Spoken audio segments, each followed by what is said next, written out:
I'm saying? So I guess we can come in closer, you know. You want in the middle? Man, you know, for tradition's sake, I don't want to get All right, Shalom. Shalom. First and foremost, we want to give all praises, honor, and glory unto Yahweh, Yahweh, Ba'ashem, Yahweh Shai, Ba'ashem, HaKakwadash. Double honors to the apostles and elders of Great Millstone, and peace and salutations to the elect. All right, this is just a quick lesson, man, that we're going to do. Basically going into how Esau, all right, he's shaking in his boots, man. All right, his kingdom is going down. This devil, self-proclaimed white man. All right, we're looking at, like, when I look around, like, we're in downtown right now, I just envision like a graveyard, like a destitute, like a big destitute, you know, because the scriptures talk about the smoke of a burning is going to go up forever in Revelation, right? This place is going to be burnt up by fire. The lake of fire is going to be here in Babylon the Great when all the ICBM missiles hit this place. Okay, so Esau's trying everything he can do to prolong that judgment, you know, to convince himself that it's not going to happen, to try to prevent it, right? But it's ultimately, like Agent Smith said, it's inevitable. Yep. I got one. Yeah, this is Job chapter 14 and verse 5. It says, seeing his days are determined and the number of his months are with thee, thou hast appointed his bounds that he cannot pass. Yeah, but that goes for all men, okay, in the flesh, but chiefly the wicked, okay? All right, it's really talking about the wicked here because, you know, he's the one that is not going to receive, you know, all these other nations, starting with Esau, you know, they're not going to be able to inherit eternal life, man.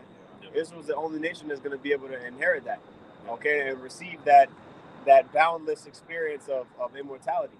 Okay, he's always going to be, you know, immortal, meaning he's always going to be mortal. He's always going to be susceptible to death and disease and suffering. Okay, so basically, the Lord set a finite amount of time for this devil to rule. Okay, and once it's up, it's up. Okay, once it's over, it's over. So once the Lord says, all right, Esau, basically your time is up, which according to prophecy, Revelation 11, you know, we had that, you know, that 350 years, you know what I mean, of just, you know, being void and destitute. Okay, but now the judgment of Yahweh Shai is going to go out, man. Okay, the skirt's being lifted up. Nahum 3 and 5. You know what I'm saying? But what else I got? Did you finish that? Yeah, that was not a precept. Just laying back on that point. It's Isaiah 55 and 11, because as the priest is going into how the Lord already had this written out from the beginning, man. And you got to think about the Lord. Everything that the Lord has documented in the scriptures, it came to pass. So Esau's rulership was documented in the scriptures. And also, it was documented that his rulership wasn't going to be an everlasting rulership. Eventually, he was going to be brought down. The only rulership that was going to be everlasting was the sons of God, which would be through Yahweh Shai. But this is Isaiah 55 and verse 11. Straight to the point, it says, so shall my word be that goeth forth out of my mouth. It shall not return unto me void, but it shall accomplish that which I please, and it shall prosper in the thing whereunto I sent it. You see? And this is the word of the Lord, these scriptures. You see, so the Lord, and we know that the words of the Lord are in the mouths of his prophets, pursuing the 2nd Esdras 15, and even in the book of Jeremiah. So the prophets out here proclaiming the word of the Lord. And the word of the Lord is that Esau's kingdom is numbered. It's going to be destroyed. That's the word of the Lord, man. That the Lord's going to come back, destroy Esau's kingdom, and establish the kingdom of heaven. That's the word of the Lord. The Lord said it's not going to return back unto him void, because at the end of the day, the Lord is omnipotent. He's controlling both sides of the spectrum. So it's inevitable, as the priest said. Yep. That was yeah, go ahead. You got it. This is Revelation chapter 20 and verse 3. And it says, and really, I got to start up a little bit. Yeah, that's fine. But you know what the point is. Though. Yep. Revelation 20 and 2, it says, and he laid hold on the dragon, that old serpent, which is the devil. Yeah, that dragon, the serpent, that old serpent, the devil. All right, that's the seed of the wicked, which Esau, Edom, came and fulfilled that line. Okay? You know, the scriptures talk about how the Lord separated the nations, okay, and you know, gave them their own lands. Well, Esau, okay, he abode in the land of Edom, Mount Seir. Okay, that's always been his, stopping grounds. Okay, so he's a biblical nation that's identified in the Bible. All right, that's the seed of the serpent, the seed of the wicked. Okay, he's the one that was the Greeks. He was the one that was the Romans. He's the ones that are ruling today in America. Okay, go ahead. Revelation 20:2, it says, and he laid hold on the dragon, that old serpent, which is the devil and Satan, and bound him 1,000 years. Mm-hmm. And right, so when you look at the history of the Roman Empire, okay, after, maybe like what, 90 AD, like shortly after 70 AD, really, Esau started falling, man. Okay, Esau started falling, but for the sake of the breakdown, we'll start it at, the what would it be, the 4th century, early 4th century. Yeah. When Constantinople yep. was established, and in power, the early 300s AD. You know what I mean? Yep. When it was established, that was ultimately the beginning of Esau's 1,000 years, basically, cast away. Okay. Yep. Go ahead. Which, if I may, history labels as the Dark Ages. Dark Ages, yeah. Which is a blatant lie, right? Because how come they can't tell you what happened during the Dark Ages, but they can fucking date a rock and tell you it go back to 2 million, right? 2 million years ago, yeah. Right, or whatever the hell. Well, the Byzantine Empire was the entirety of the Byzantine Empire was during the Dark Ages. Mm-hmm. So what's really going on? Mm-hmm. You know what I'm saying? But that's just when Esau was in. He was in the dark. Yep. Yep. Go ahead. Verse 3, Revelation 20:3, it says, and cast him into the bottomless pit. Yeah, the bottomless pit is what? Okay, Europe. Okay, it's a bottomless pit because, it's not very fruitful land over there. You know what I'm saying? They've always had issues like, growing shit over there. You know what I'm saying? As compared to other parts of the earth, right? Go ahead. It says, and cast him into the bottomless pit and shut him up, and set a seal upon him, that he should deceive the nations no more. Yeah. So basically Esau came up, that's why they called them Caucasians. Okay, because they came out of the Caucasus Mountains, which we'll look it up. Y'all know I love me some maps. I'm about to pull it up. Caucasians. Caucasus Mountains. Here we go. All right, we're going to look at it on the map. Okay. Man, come on, man. Oh, I'm going to just go to the picture of it then. I ain't on bullshit today. Cancel. Continue. Cancel. Man, what the hell? Why is this shit? Okay, here we go. All right, Caucasus Mountains. The Caucasus Mountains lies right here.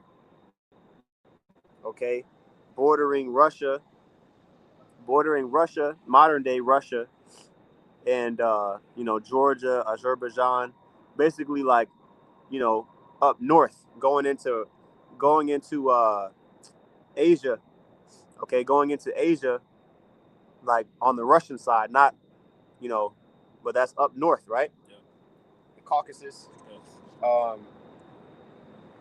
which that's technically Asia. Asia Minor is Turkey, and then the Lesser Caucasus. So you got the greater Caucasus, which is the red on the top, and the lesser is the red the brownish or the red on the bottom, which that's going into Armenia, Turkey, So he was cast away. Okay, that's Asia Minor.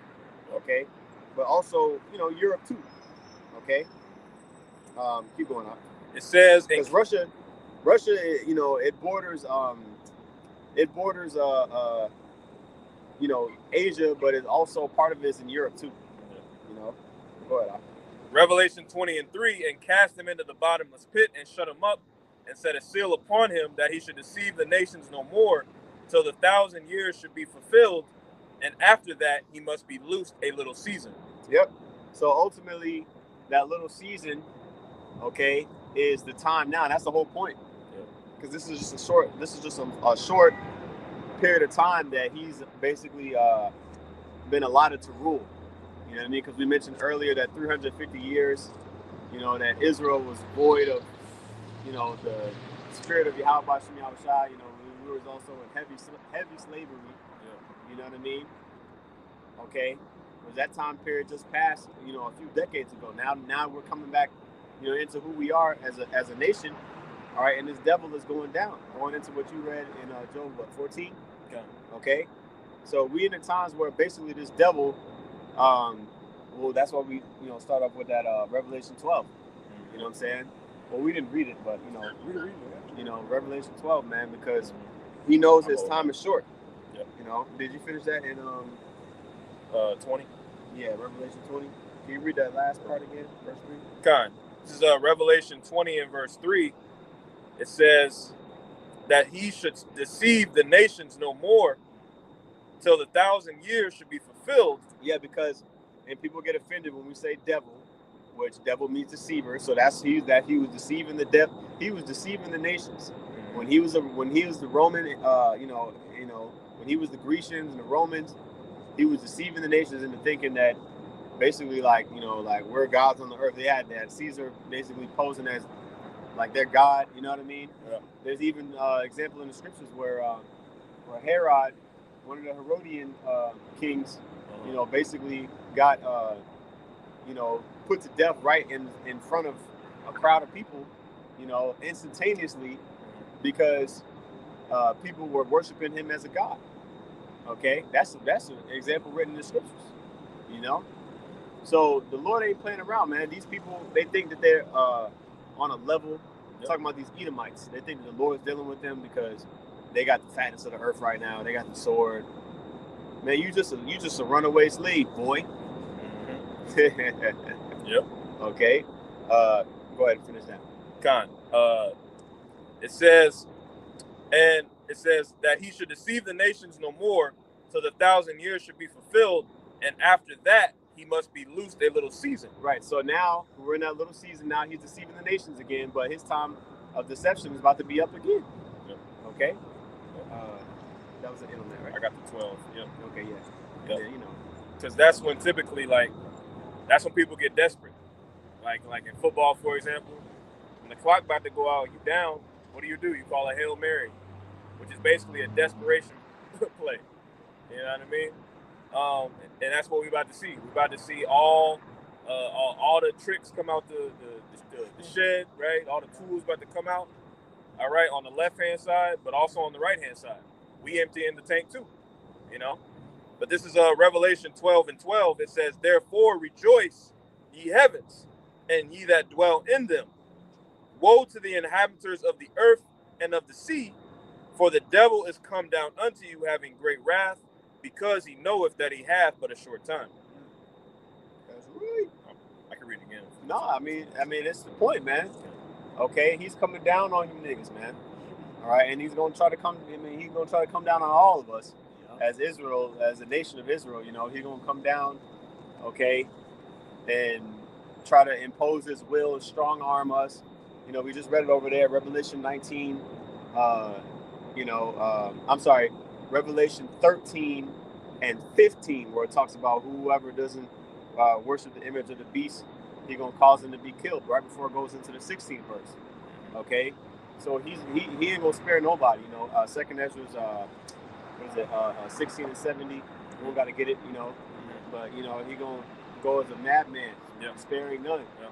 Okay, spoiling and you know destroying those that fear the Lord. So we already know that's coming, man. You see niggas that don't think Jacob's trouble is coming.